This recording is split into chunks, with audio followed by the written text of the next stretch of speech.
همزولو ستاسو ټولو په اجازه عزیزانو نن موږ داسې وطن ته راغلي یو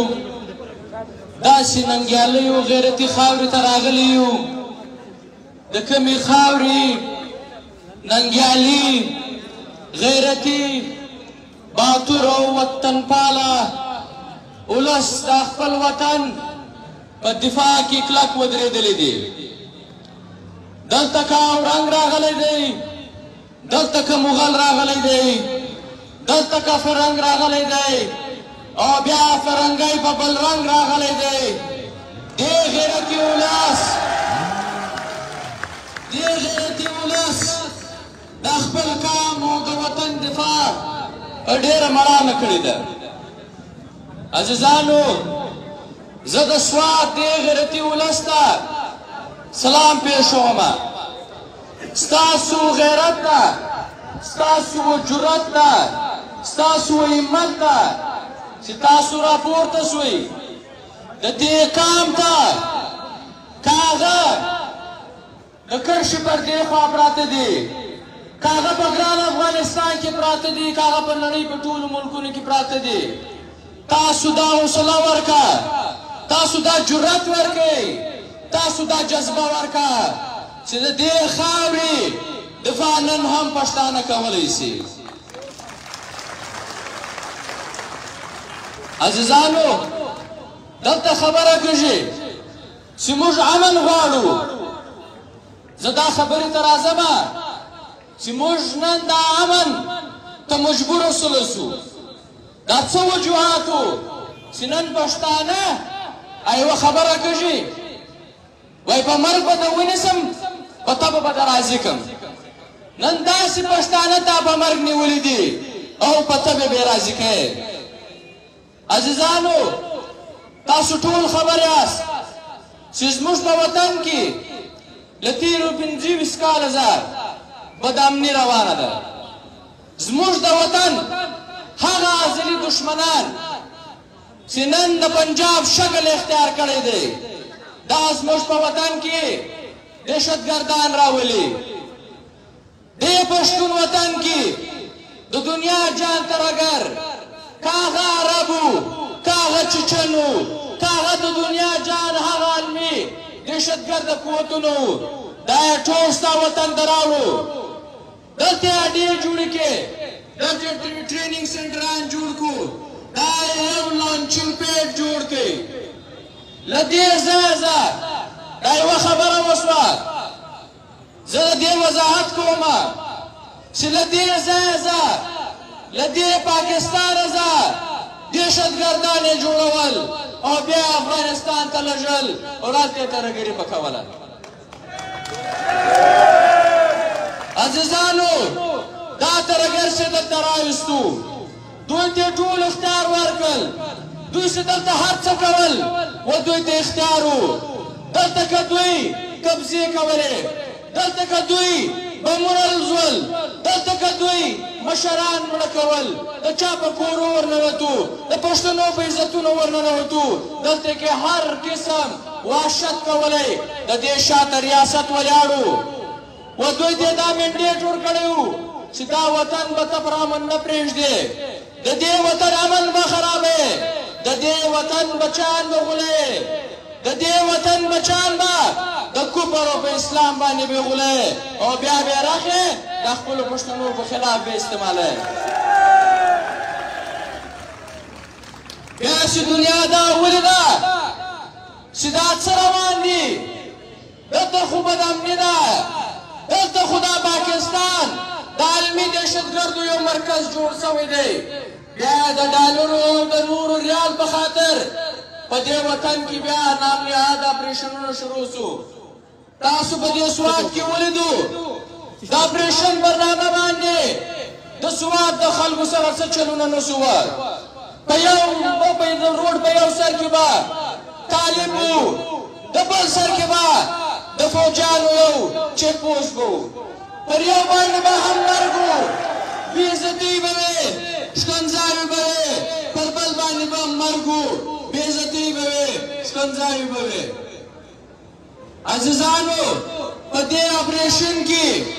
د سوات خلک یې د ټوپک په زور د سوات څخه وایستو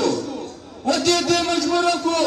چې دوی به په کیمپونو کې ژوند کوي IDP کیمپونو کې و دې ته مجبور وکړو چې دوی به د خپل وطن کډه کړي پردي وطن کې به ژوند کوي دلته په لکونو کورونه برباد کو دلته تجارتي مراکز برباد کړل دلته د خلکو سره هغه چمونه وکړو چې په اوه مذهبه ناروا چمونه دي هغه چلونه ورسره وکړو چې په انسانیت کې د یو ګام سره نه دي سوي بیا دغسې ډرامه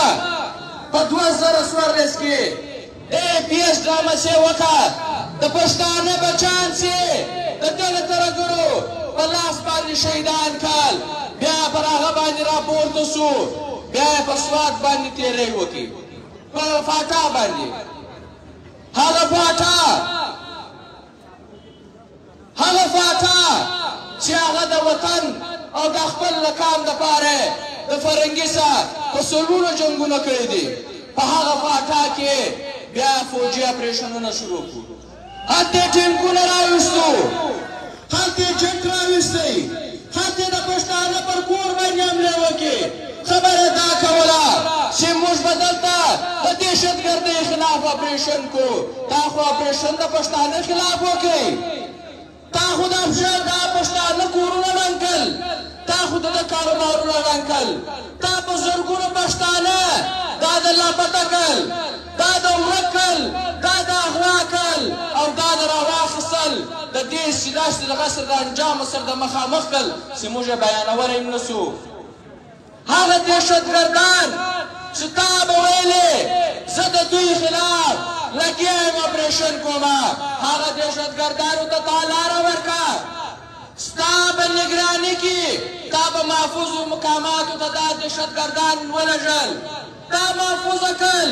نن یې تاسو ویناستئ نن بیا د ضیاءالحق هغه پیداوار د کرنل امام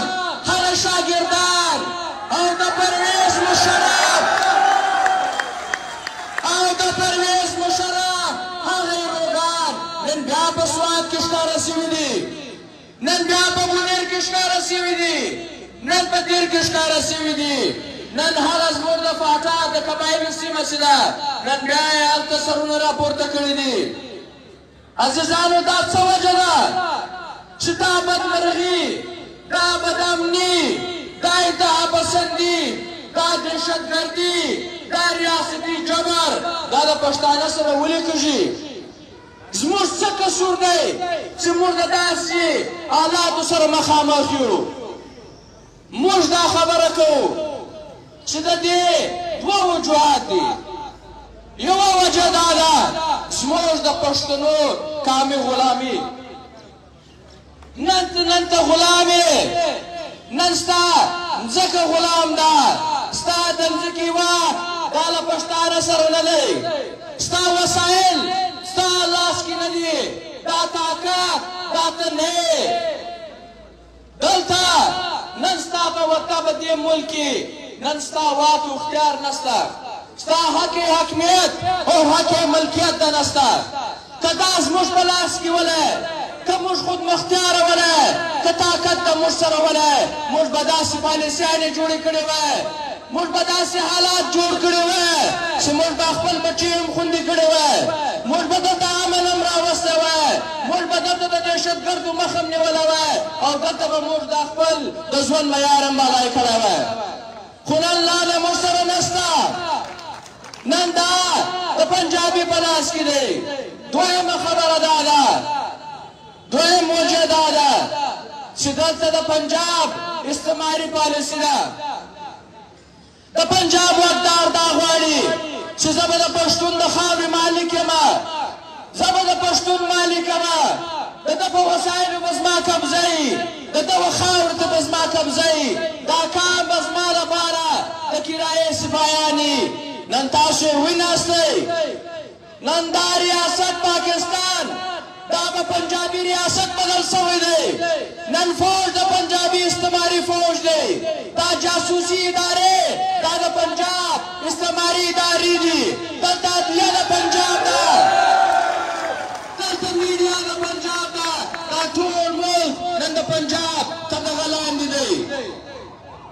عزیزانو پنجابی دا ریاست دا ستا شریعت نه مني دا ستا تشخص نه مني دا ستا ژبه ستا کلتور نه مني دا ستا خاوره نه مني دلته نن په دې ملک کې دا زما اختیار دی آئین ما ته اختیار راکړی دی چې زه له دې ملک په هر حصه کې اوسم ما ته د کاروبار حق شته ما ته د ژوند حق شته ما ته د سیاست او د تعلیم حق شته ما ته د هلته پرامن ژوند تېرولو حق شته نن پښتانه په دې ملک کې موږ ډېر په دې باندې دا موږ پکې نه یو موږ د دا نورو قامونو زه پکې نه یو که په سند کې دي که په پنجاب کې دي نن پښتانه هلته په ارامه نه پرېږدي نن د پښتانه سره هلته هر کام خپل ضد کوي هلته هر کام لګیا دی پښتانه ځیروي پښتانه تنګوي نو لہذا ورونو موږ به دا خپل قامي غلامي ختمو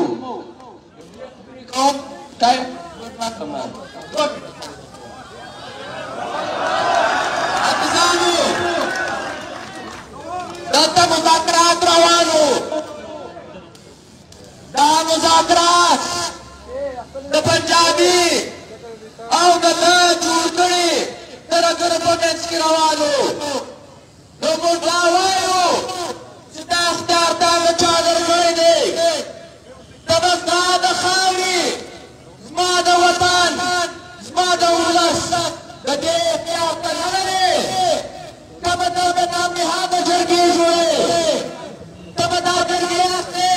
بیا به د ترهګرو سره د دې مذاکرات کوې یا دا نسل منو موږ تا نه منو موږ تا پالیسیانې نه منو نو دا ستا مذاکرات دا جرګه به څه قرار ومني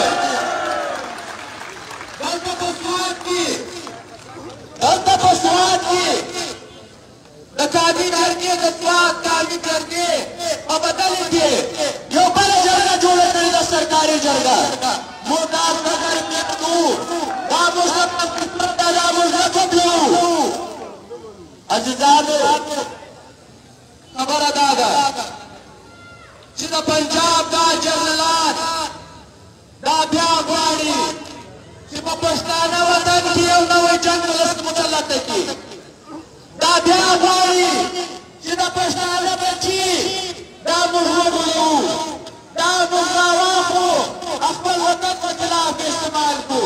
دا خپلو خلکو خلاف استعمال کړو د دې دپاره بیا په تعلیمي ادارو باندې حمله ورسوي دي په دې سوات کې په دا تېره څو لنډو شپو کې بیا یې د ماشومانو د سکول په ماشومانو باندې حملې شروع کړي دي د دې موږ په ډېرو طالبات پېژندنه کوو نو عزیزانو وخت کم دی